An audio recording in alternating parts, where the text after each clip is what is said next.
Good morning, everyone. Thank you, Noreen, Randy, and Renee. And it's a beautiful morning here at Unity of Santa Barbara. Um, for those of you that don't know, I'm Michael Avery. I happen to work here, play here, and do a lot of things here. So we're it's kind of interesting how when TJ speaks, I have this strange little vibe connection that I kind of click into what he's talking about. And today it's the end of us and them, which when I read that I said, that means we're one. How about that? So that's the first unity principle. We are one. And I started looking and I said, oh, we also, it's in the Pledge of Allegiance, one nation under God. We are one. And in unity, we are one means that all people, nature, and the universe share a single divine essence. We emphasize that humanity is inherently divine, universally connected, and intrinsically linked to God, meaning there is no true separation between the Creator, the self, and one's neighbor. Let us affirm we are one. Share that with me. We are one. And as one, we are evolving here. And as most of you know, we have embarked on a journey with Dr. Gary Simmons called the Integrated Ministry Process. And in addition to that, we're also doing quantum living, which we'll speak to later. And the first step in that process was what they call an evolutionary statement. Bent, I'm a little hot. What's going on here? Feedback. It's an audio thing. That evolutionary statement, it speaks to, it really helps us understand and hold the purpose as we press forward. And I want to share that statement with you. It's transforming lives and inspiring people to make a positive difference in our world. Again, we are one. If you'll share that with me and begin with we are. We are transforming lives and inspiring people to make a positive difference in our world. And so it is. Yes, unity is a place of peace. And we light the peace candle every Sunday. We're sending peace and the sense of peace and wholeness to our world. And as I mentioned, today TJ's talking about the end of us and them. Could this be alluding to we are one? I believe it is. We were just talking about that a moment ago. And it's, I want to continue with affirming the first principle from Charles Fillmore. Share with me, please. There is only one presence and one power active in the universe and in my life, God the good, omnipotent. And we thought it'd be good to hear from Myrtle Fillmore, Charles' other half. And you got that up there? Here we go. God is my help in every need. God does my every hunger feed. God walks beside me, guides my way through every moment of the day. I now am wise, I now am true, patient, kind, and loving too. All things I am, can do and be, through Christ the truth that is in me. God is my health, I can't be sick. God is my strength, I'm sailing quick. God is my all, I know no fear. Since God and love and truth are here. Amen. Amen. Now the choir is going to join me as we sing our first song. God's love is deep within me. Please stand and join.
Now, while you're standing, shine a light and share with your neighbors. Say hello.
Okay.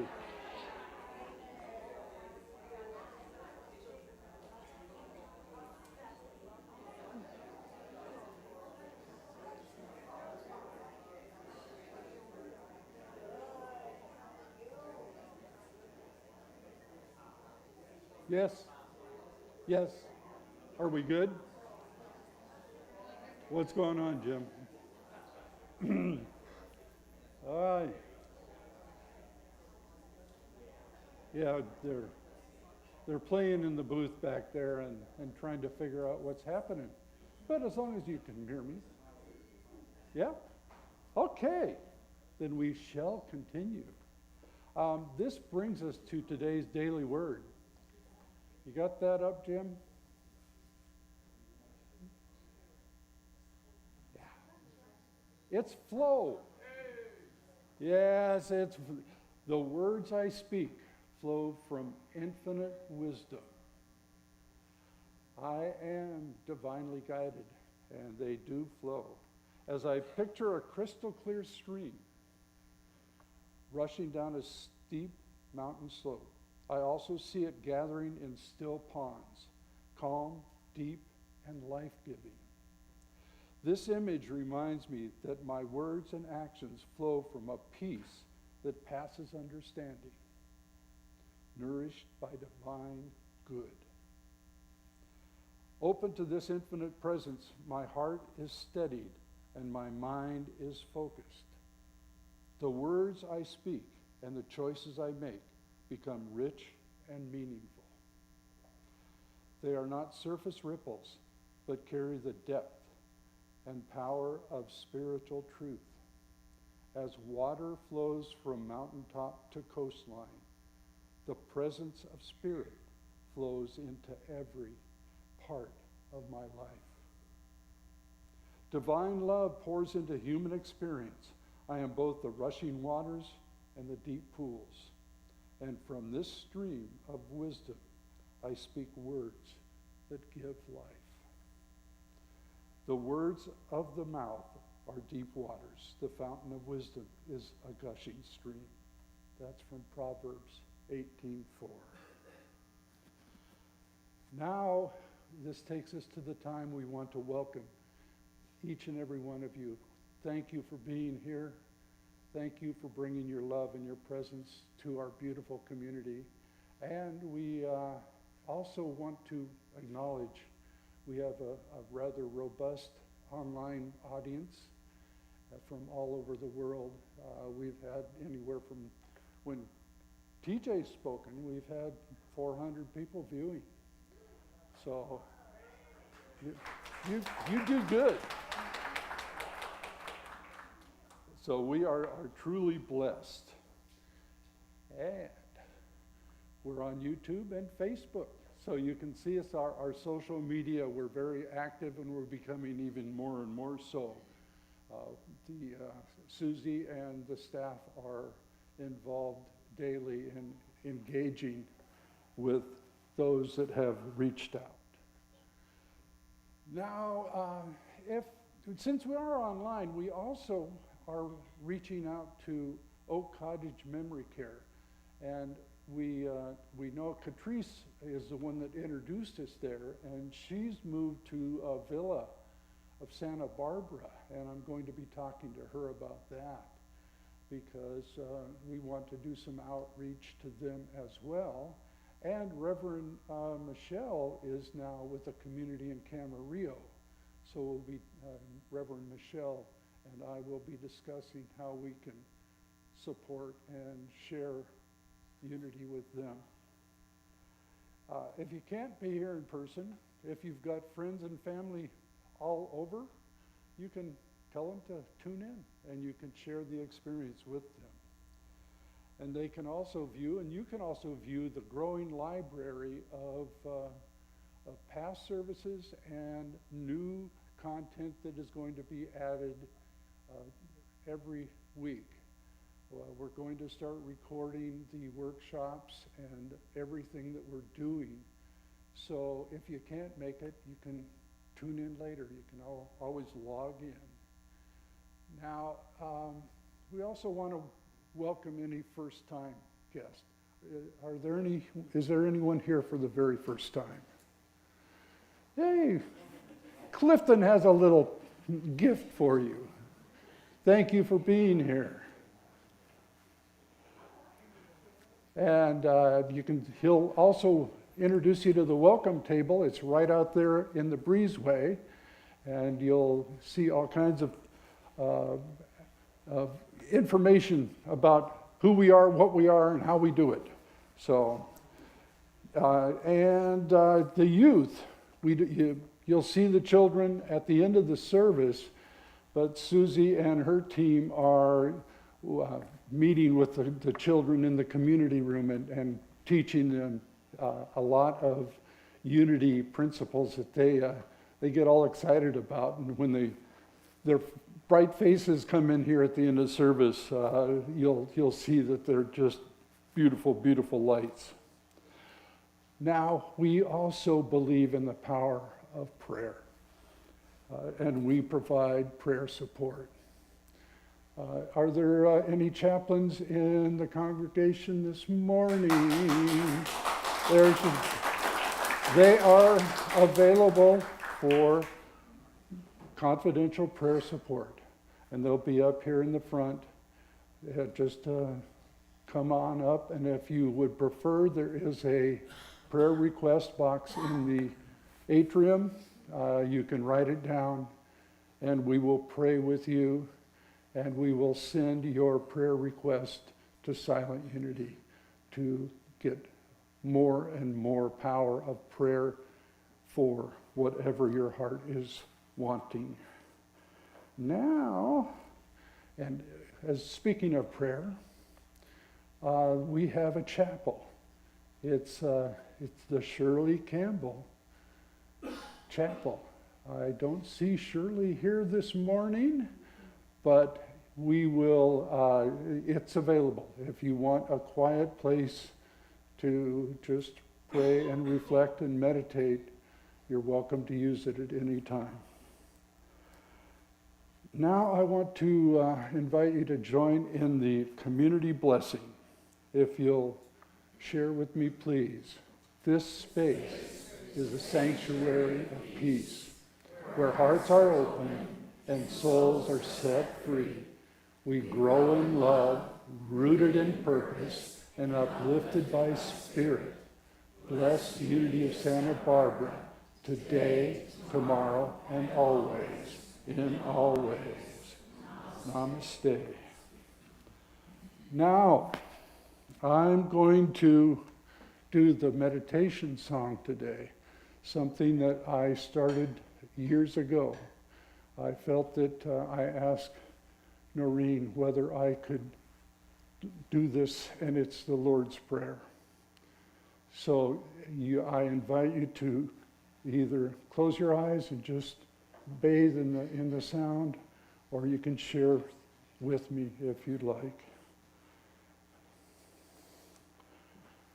Our Father, who art in heaven, hallowed be thy name. Thy kingdom come, thy will be done on earth as it is in heaven. Give us this day our daily bread, and forgive us our debts as we forgive our debtors. And leave us not in temptation, but deliver us from evil. For thine is the kingdom and the power and the glory forever.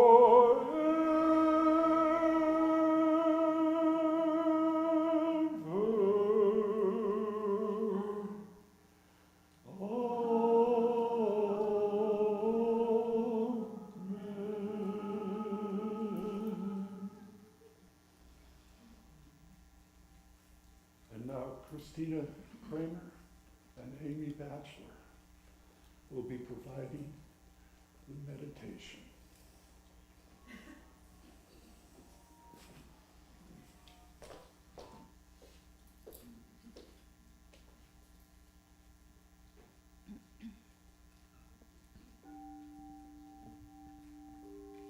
Let me know, is this good? You hear me? No. Can you hear me? Okay. Good morning. May is the month that we celebrate and honor our mothers. And so I have created a meditation to honor our mothers and the Divine Mother. So please gently close your eyes. And take a few deep breaths.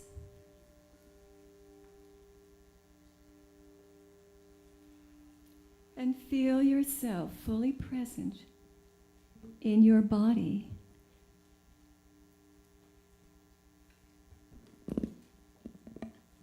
And fully present in this holy moment.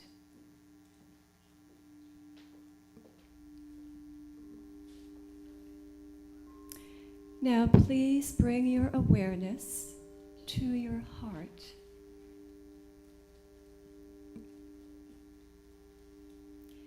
Breathe into your heart. This is your sacred chamber of love. And allow your heart to expand.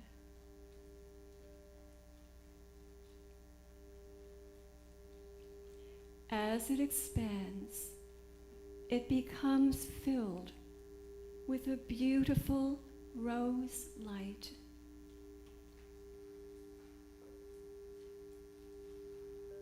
This is the light of unconditional love.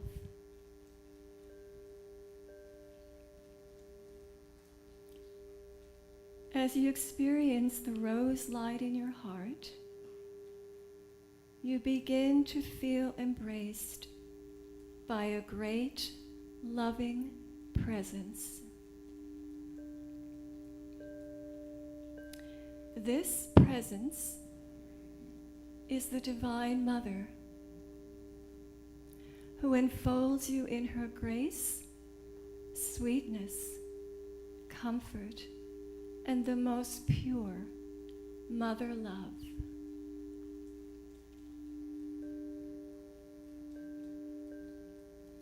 Take a moment to feel her love, her sweetness, and her comfort.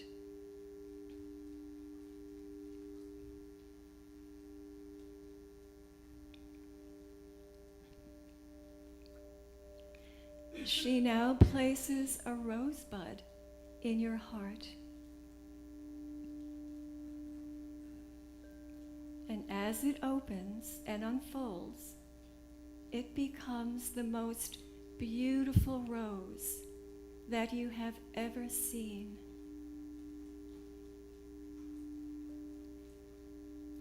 And this rose is a mirror of your beauty and your blossoming at this time in your life.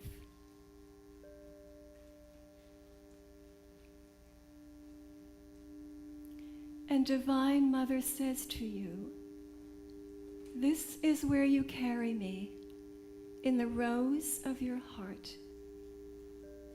This is where I am always with you.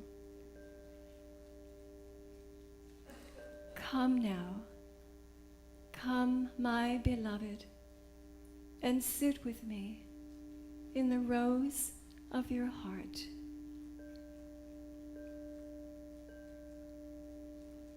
And bask in the softness of the rose.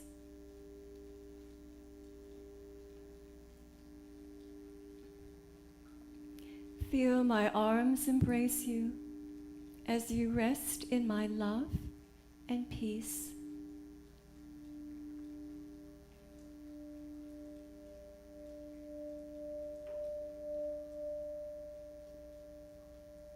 Always remember that you are loved and cherished.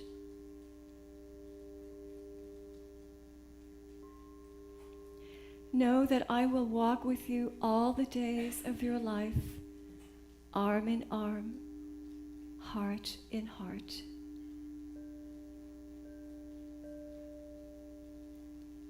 This is a bond of love forever and ever.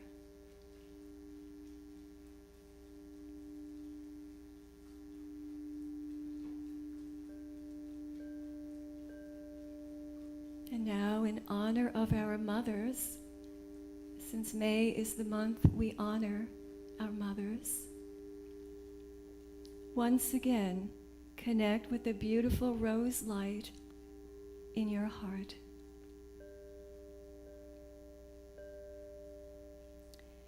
And I invite you, if it feels appropriate for you, to gently send a beam of this light, a beam of this beautiful rose light into the heart of your own mother or someone who was a mother figure for you. It does not matter if she is on the earth plane or in spirit. Send your love and gratitude and feel her receive this.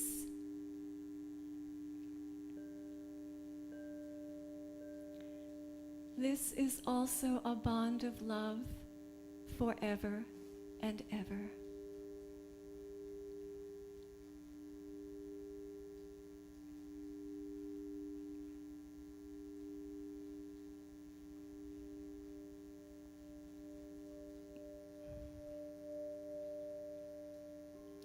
And now, allow your breath to deepen.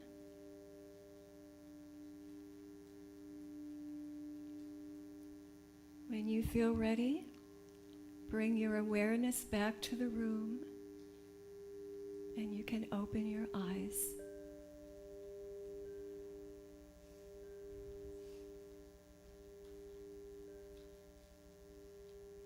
Thank you.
Yes, yes. Let's give them some more love, everyone. Thank you, thank you.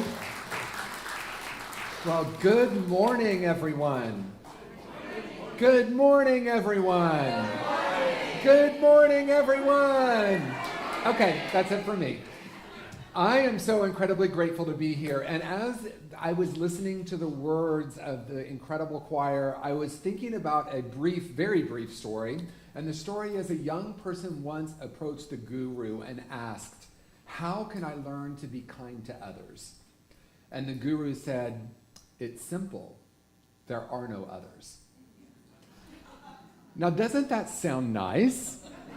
Doesn't it sound nice? Right? Everyone's nodding their head. How lovely that is to imagine there are no others. And then we walk out the door. Right? And then we're met with this thing called three-dimensional reality on planet Earth, where we might perceive, or I might perceive, that there is an other. And to me, it's actually profoundly simple. If I have not integrated all parts of me, I cannot possibly integrate all parts of what I perceive to be the other. What does that mean? I woke up one day, because sometimes I will wake up and I will say something like, "Now I know what I was saying." I will maybe listen to a recording. I don't listen to myself anymore, but back in the day, I used to listen to myself when I did a talk, and I woke up and thought, "Oh, I think I'm starting to get it." Right? So there's a level of consciousness that understands absolute truth, because there's not really anything to understand in absolute truth. It's our natural state. And so we don't actually grow spiritually, we grow in awareness of our spiritual essence. And at the highest level of consciousness, we then understand that the only way to actually talk about what we call life is to speak in paradox. It's this, and it also seems like that. And so I woke up one day, going back to that, I woke up one day and I thought, what if we are moving into a new era of consciousness, because we've been saying for quite some time we're spiritual beings having a human experience, which is a beautiful shift from I'm a human being having a spiritual experience, or even maybe for some of us, I'm a human being having a human experience. Right? So as we evolve, we start to realize there's a different possibility. And at the highest possibility, and this is what I woke up with, what if we're spiritual beings having a spiritual experience? And if that is true, if we're ushering in a new level of consciousness, a new paradigm, a new way of being, then we get to understand that all parts of me are essentially spiritual. And to make peace with all parts of me is to then begin to understand that we're all one. And I have tried it in reverse, and I've had some very interesting experiences. So let me say what I mean by that. I didn't really want to do any of this work. I just wanted to say, it's all one. We're all one. There's only love and light. Namaste. And because there were still, as my wonderful friend Simple Hayes says, I still had a lot of woundology that I was living from, I couldn't possibly actually see anything but the woundology. Well, that's not completely true. Sometimes I could see the truth, and then I would be what we used to call triggered.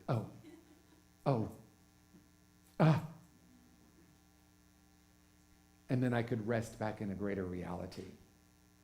And when I started to become aware of the higher possibility that this is actually all an inside job, and that truly integrating all parts of self, it will allow me to naturally see the oneness in others.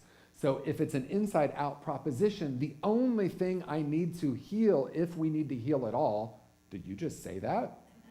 If I need to heal at all, so I'm going to explain what I mean by that, because I thank you for laughing. Spiritually, there's nothing to heal. The essence of who and what I am is whole, complete, and perfect. And when I know that, not as an intellectual concept, but a way of being, I naturally see that with you, and there's only oneness. When I then have this little moment of forgetting that, which is, several times an hour, Because I had someone ask me once, do you really walk around only experiencing love, only seeing joy, only seeing the truth of every living being? And I said, well, yes, I do, but I often forget. I sometimes start to believe in the illusion of separation. So it's not really about how do I practice oneness, it's how do I remember the truth of who and what I am, that I came into the world as a spark of divinity, and that's the essential truth of who and what I am. And when I know that, and when I'm radiating that, I naturally see that in others, and I start to understand then what I've been calling reality is the illusion, and what I once perceived to be the illusion, love, kindness, hope, joy, is actually reality. And to understand that the invisible realm is reality and the visible realm is the illusion, it becomes a very interesting, we could call it a puzzle, we could call it a game, we could call it an opportunity, we could call it, boy, isn't this fun? Because who likes roller coasters here? Part of the reason that I love roller coasters is you're going up the hill, tick, tick, tick, tick, tick. What's gonna happen? What's gonna happen? We know what's gonna happen, and it's exciting, and then whoosh, we go down the hill, and oh, it's exhilarating because I feel safe in the flow of the roller coaster. It wouldn't be fun without the hills and the loops and that maybe even like a tiny bit afraid for my life, just a little bit. Like, oh my gosh, what's gonna happen? And then I was the kid, if my sisters are watching, I apologize. I was the kid that would be like, you know someone died on this roller coaster last week. Just make up a story. You know that these aren't necessarily as safe as you might think they are. And someone fell off 2 weeks ago, and my little sister would, I really do have some work to do with making amends to her because I was that bigger brother. She would start to cry, and then I'd be like, ah, ha, ha, ha. That's my confession of the day. Talking about living in duality. But there's something about that that's so exhilarating. And I love that the daily word today is flow. Because being in the flow of life is to realize that there are times we're going up the hill where we have an idea of what might happen and it's exhilarating, but we don't know exactly when we're going to get to the top or how fast we're going to go down, or if there's a loop or if there's a curve. We don't know. But when I'm anchored in safety and I've let go of, or at least lived beyond the story that this might fly off and I might die, right? Anchored in spirit.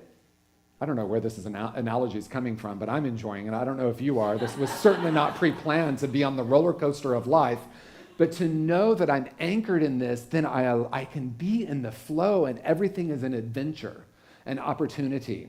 And I was sitting with something today, and I had a conversation recently about a decision that I'm kind of contemplating. And I was just sitting with the different possibilities. There's all these possibilities. I know to be in the flow. I know to be in the energy of acceptance and see what happens. But I need to make a decision. I started my car, and the song that came on was Daniel Nahmod's song, Don't Decide. How amazing is that? Don't decide. What? I must have an action plan. I must know what's going to happen. I need to know if there's a curve or a loop or a hill or what's going to happen next. But the true excitement is in the not knowing. And to be anchored in spirit and to understand that what I once called the human experience and what I once called the spiritual experience are actually one, then this thing called life becomes an adventure like a roller coaster. I can't wait to see how tall the next hill is. I can't wait to take the loop. I will no longer tell people stories about how someone died on this roller coaster. I've moved on beyond my youth of that because now I understand what true safety is. To understand, not as an intellectual concept, but a way of being, that the essence of who and what we are, that first principle of unity, there's only one presence and one power. To know that there's only one presence and one power active in the universe and in my life, have we all leaned into that? There's only one power and one presence. Well, what about this seeming duality?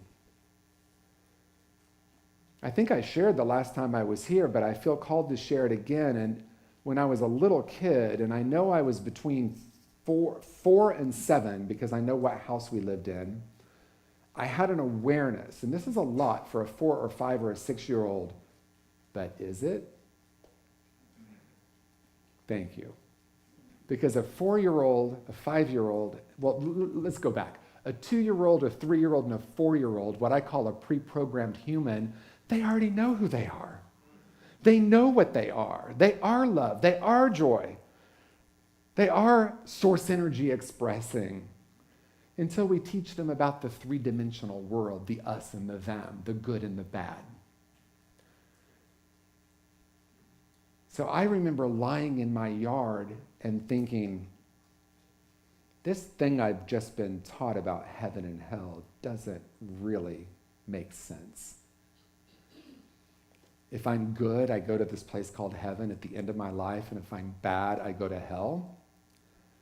And I had this idea that some of us, and I'm going to guess the people in this room, either signed up for this, or were assigned to it, or said yes, or maybe we just accidentally fell on this place called planet Earth. However we got here, I was aware as a 4 or 5 or 6-year-old that my job was to bring love into a world that I started to experience as other than love. Because I started hearing the way some of the men in my life talked about women. I saw war on TV. I think about the story of Buddha, the story of Siddhartha, who lived in the palace, and was a Hindu, he was a prince in India, and never saw suffering. And then he went out of the palace wall and experienced suffering, and it crushed his soul, or it crushed his heart. And he said, this is obviously a paraphrase of the story and a very condensed version, but he said, there must be a way to end human suffering. And that's what I was experiencing as a 4-year-old, a 5-year-old, or a 6-year-old. I didn't have those words, obviously. I didn't sit and contemplate consciousness or sit and think, I wonder if the purpose here is to remember who I am and radiate that out into the world. It was just my innate knowing that somehow some of us were sent here, or we signed up to be the love that is so needed in the world. And so the talk title today is The End of Us and Them.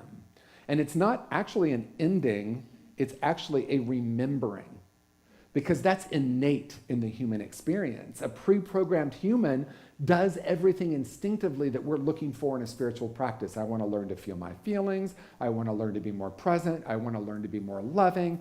I want to learn to not have so much judgment. That's innate in the human experience, which to me indicates that the human experience and the spiritual experience are one. And to understand that the integration of the perceived parts of self, the part of me I want to reject, the part of me I want to show the world, look how great I am, the parts of me I want to hide. If you knew, you couldn't possibly love me. To make peace with all parts of self and to integrate an internal oneness is to remember the experience of reality. So when I say the end of us and them, it really is the ending of the illusion. It's interesting to me that we have a negative connotation to the word disillusioned. Oh, I'm so disillusioned. Congratulations! Congratulations, because if I'm disillusioned, that means I'm beginning to let go of some of the illusions that I've called life. And some of my illusions were the world is a scary place. I decided that at 7. So my little kid at 4 and 5 and 6, I was effervescent and loving. And I was this little gay boy in Indiana. And my mom likes to say, by the time you were 4, I realized you were probably going to grow up to be gay. And I say, Mom, have you seen my 3-year-old picture? What took you so long? I remember I was at either Sears or Olin Mills, some of you remember, and I was just posing. I was so happy at my little 3-year-old self. I have a picture on my phone. I will show you after if you want to see it. What took you so long? But part of that was I was just totally okay with who and what I was. No one had yet told me it's not okay. Don't throw like a girl, don't act like a girl, don't talk like a girl, don't walk like a girl. And I remember literally saying, what's wrong with being a girl? Like, what's going on here? So I started to buy into the illusion of separation because everything stems from that one illusion. I am separate from you. And when I believe or buy into or start to have that as my way of life, that separation is the very definition of suffering. We are not the same. I suffer. I understand at the level of spirit that we're all one. Peace. Can it be that simple? Would you rather suffer or have peace? Okay, so we all say we want peace, right? Like, oh, peace, of course I want peace. And I will be at peace when they stop doing this. I will be at peace when my mom finally loves me. I remember, and I love my mother, and my mother does sometimes watch, although not so much lately, but if you're watching, Mom, you know I love you. My mom should be more loving. That was my mantra for my entire 20s. My mom should be more loving. My mom should be more loving. My mom should be more loving.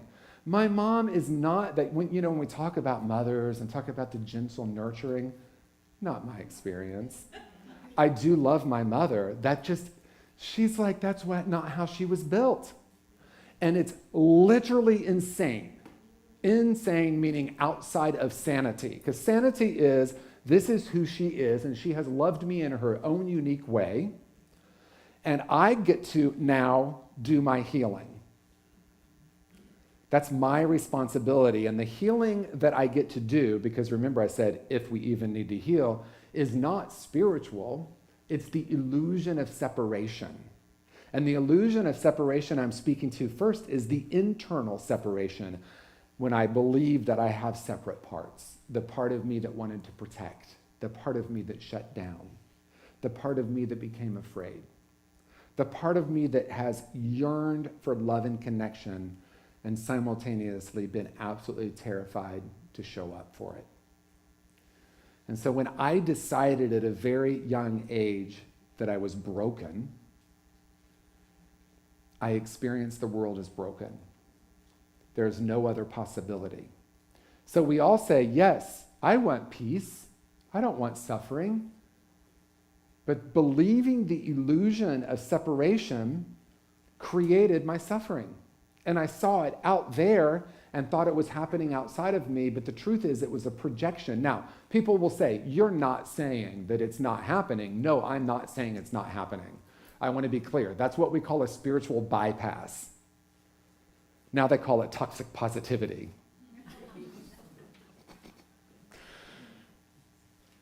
What I am saying is, probably or possibly the most profound sentence ever spoken, and I know I've been saying this a lot, so I'll say it again. See, the more often I come here, the more you're going to hear me repeat myself. I just want to say, it's true, but the most powerful, perhaps the most powerful statement ever made is said to have been made by Jesus, and that is to be in the world but not of it. To be in the world in its seeming duality, to be in the world where there is conflict, where there is hunger, where these things are happening. How I frame what's happening creates what I call reality, and it makes me either useful or not useful. Not good or bad or right or wrong. Useful or not useful. And so I know we all have loved the law of attraction. Let me attract all my good to me by changing my thoughts. When we shift that to, there's nothing to manifest. Because we already have, and we already are, everything that we ever believed we wanted or needed from the world. So when I believed I was broken, not only did I see the world as broken, but I thought if someone could just love me, then I would be okay. If my mother could be more loving, I would be free. If this certain political person were no longer in office, then I'd be happy. How's that working? How is that working? I mean, it's so simple sometimes. I think I think sometimes spiritual concept or spiritual truth, and I don't mean spiritual truth by like, this is the right answer. I'm talking about when we anchor in that absolute truth and that knowing, that we remember, we recognize the truth of our being, that we are love. From that place, we no longer need anything from the world. And this is where the paradox is, because of course we want love from the world and we want to offer love. But when I feel I'm broken or I have not integrated parts of self, I see the world as a separate and dangerous place. I'm telling my own story here, by the way.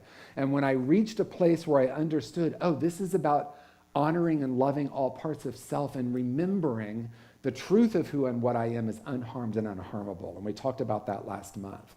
To understand that the unity's first principle is not just something that sounds nice. It is a possibility for a different way of being.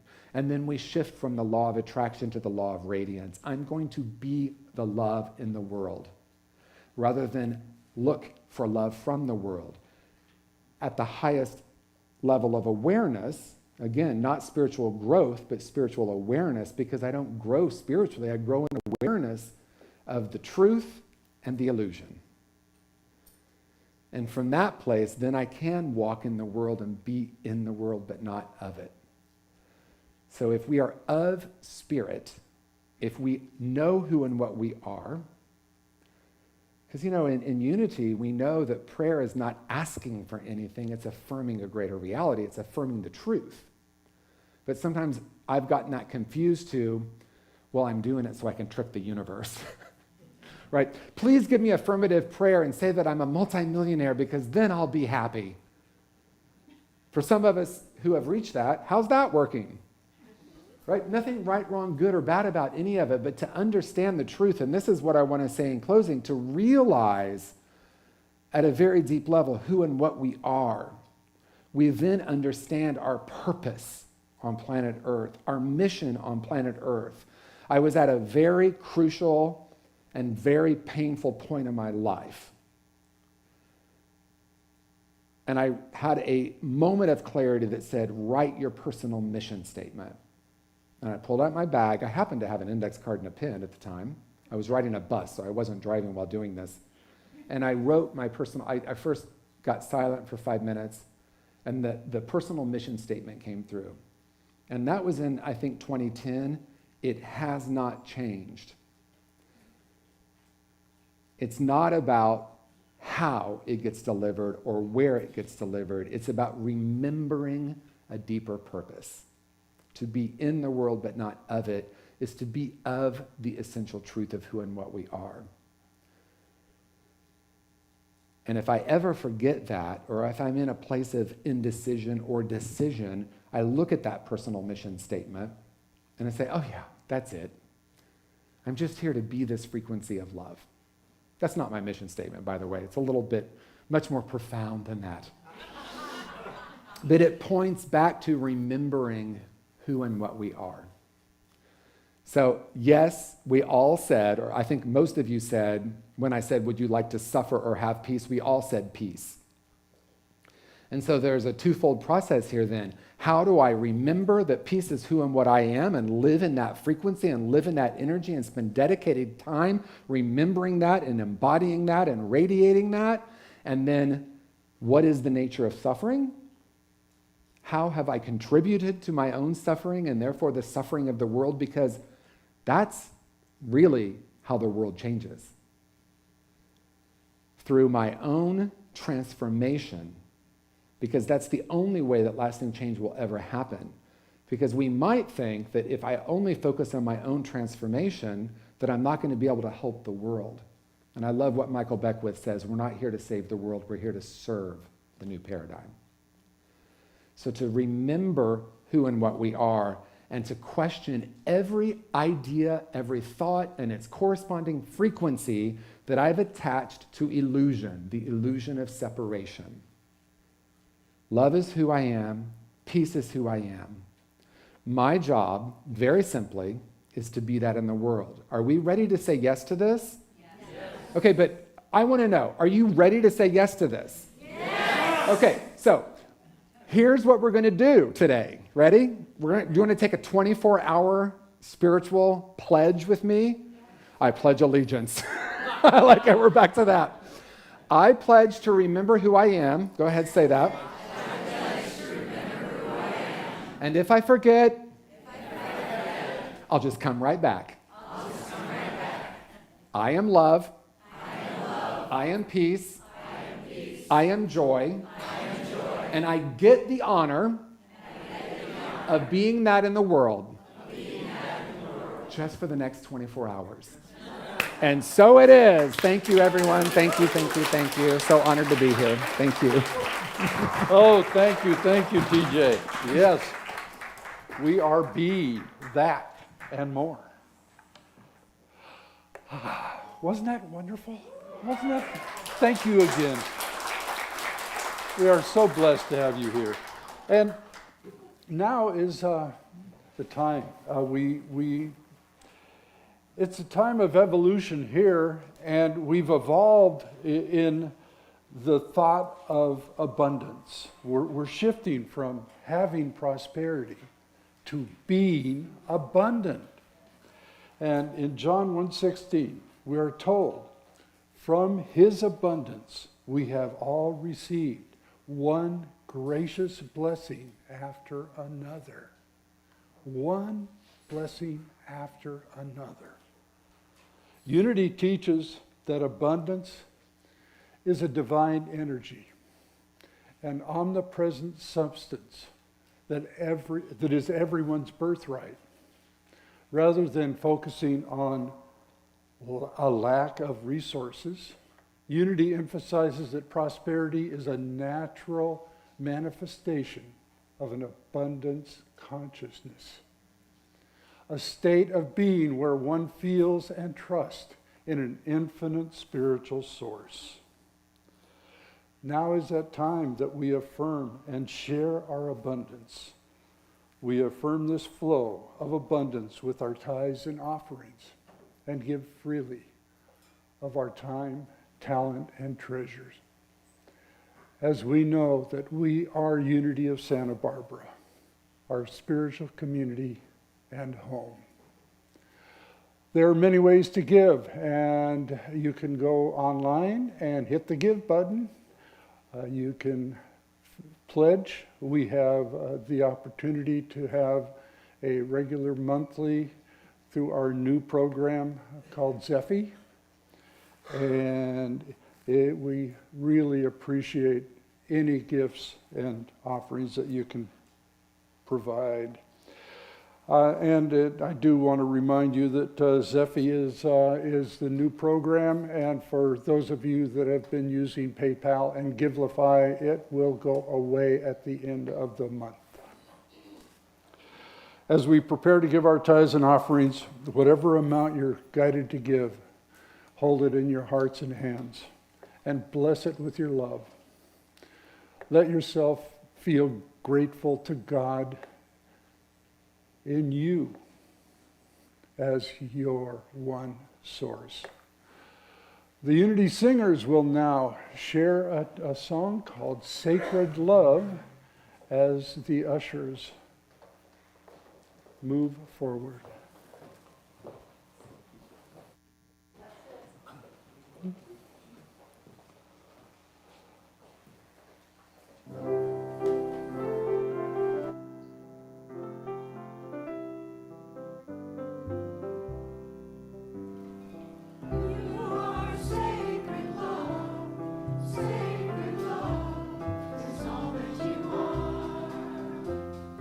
You are sacred love.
Now, if the ushers will please come forward.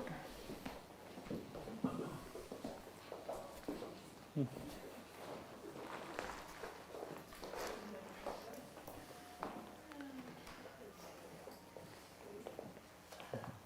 you. Now is the time we bless these offerings. If you'll join me, please. Divine love through us blesses and multiplies all that we are, all that we have, all that we share, and all that we receive. And so it is. Thank you very much. Yes, and now we have a few announcements. And it's a buffet Sunday. And I know Memory and the Kitchen Angels have whipped something up. I don't know what the menu is today, but it's on the board outside. Check it out and join your friends and fellow attendees here and enjoy the sunshine. Enjoy the food. Enjoy the company. Enjoy the love. Yeah, and TJ, geez, you're going to have a workshop. Yes, yes. If you want a little bit more TJ, he'll be putting on a workshop at noon in the chapel. And it's called Healing the Illusion of Separation. A captivating title. Now, we need to mark your calendars for other future events. And Reverend Denise and Jennifer Smith presented a couple weeks ago, Quantum Living Process, and it's a wonderful program. I've signed up for it, and I've encouraged the staff and my team to do so also. And we have a little clip that we want to show you because there have been a lot of questions. What is it? What is the Quantum Living Process? You got that, Jim?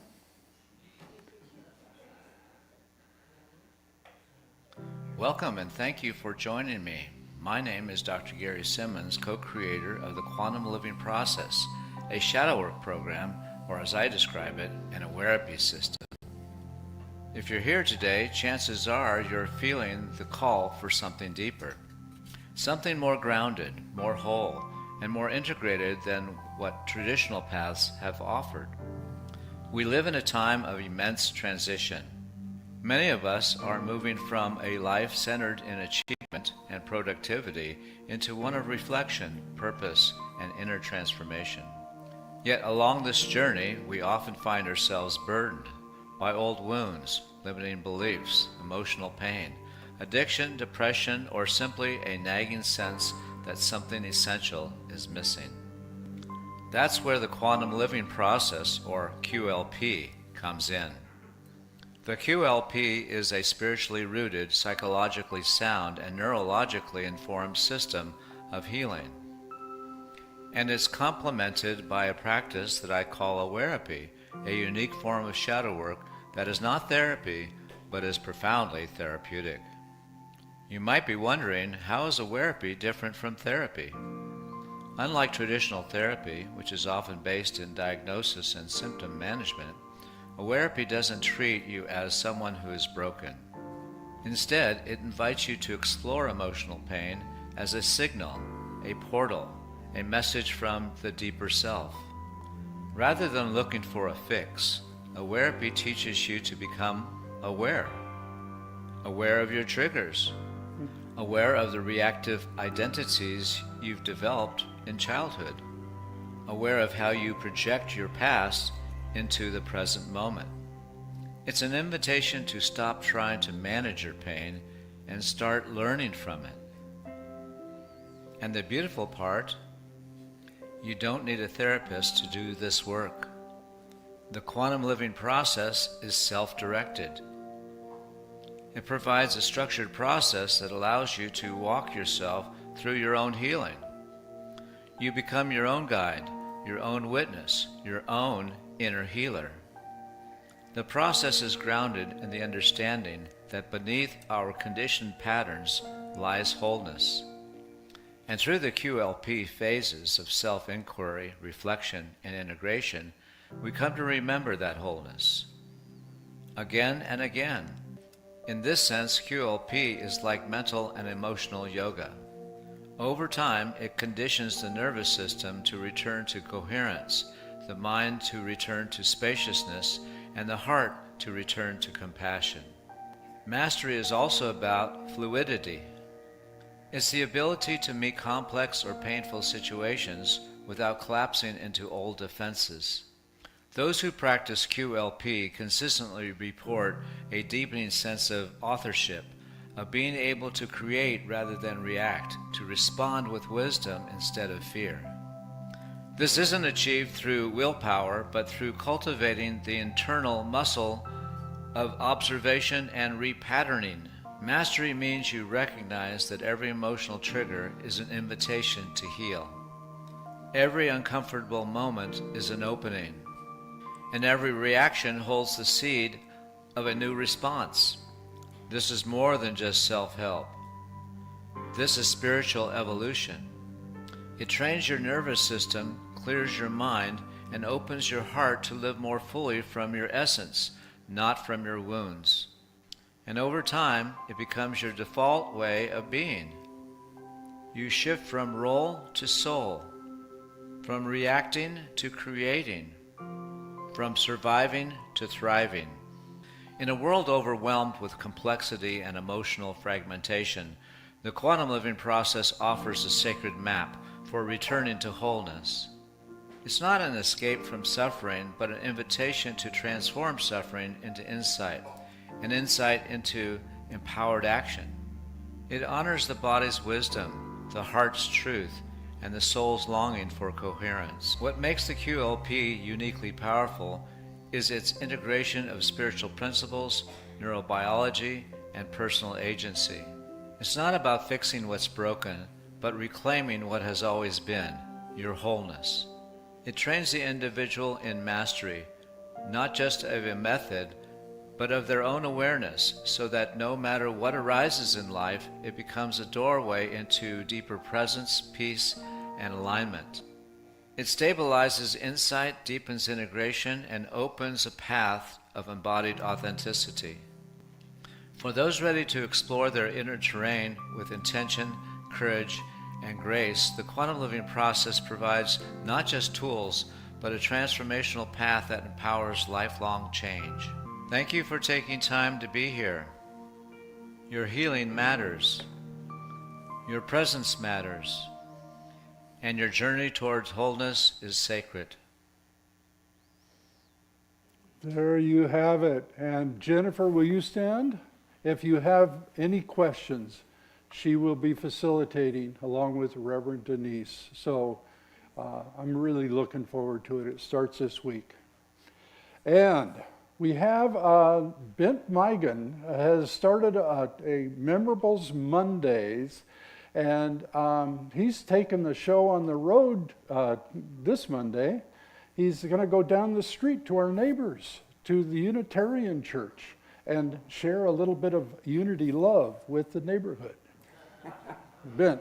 So, quick example. Can you do this? You're all dancers. That's all it takes. I have a group of wonderful people down. We've been working with I've actually worked with this group for the last 20 years, since the Casa de Maria, in freeform movement, authentic movement, whatever you like to call it.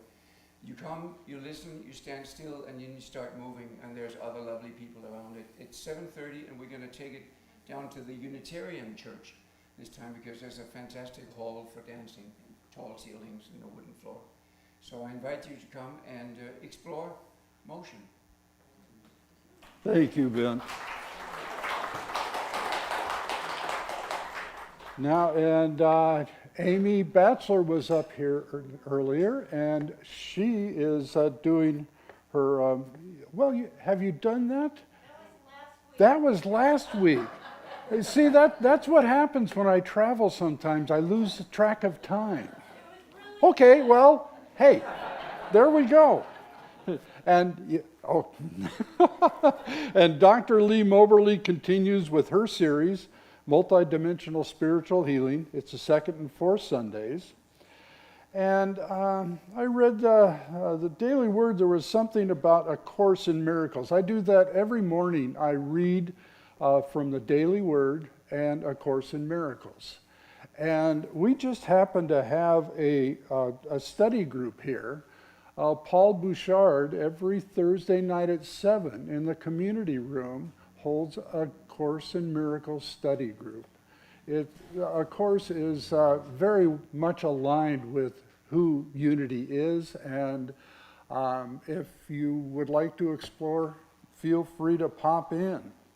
Now, we've got, I wanted to let you know, a beloved member of our community passed away a short while back, Nancy Rose. And today we're going to have a memorial for her at 2 p.m. So I invite you, whether you were knew of Nancy, come and share. The choir will be singing, there'll be music, there'll be a lot of love, and it'll be... What's that? Reverend Larry will be. Yes, and Reverend Larry is here. Yeah, he will be officiating. So, and a final note, Shirley Campbell isn't here, but on Friday she turns 99. Wow. So, we're going to sing happy birthday, and maybe she's watching. If not, I'll let her know and she can see the recording. So let's all sing happy birthday to Shirley. Happy birthday to you. Happy birthday to you. Happy birthday, dear Shirley. Happy birthday to you. And I was just informed that the children are not going to come in today, so if you'll stand and join hands, we'll close with the peace song.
Peace begins right here and right now. Please join me in the prayer of protection. The light of God surrounds us. The love of God enfolds us. The power of God protects us. The presence of God watches over us. Wherever we are, God is, and all is well. Thank you all. Have a wonderful Sunday. Bless you.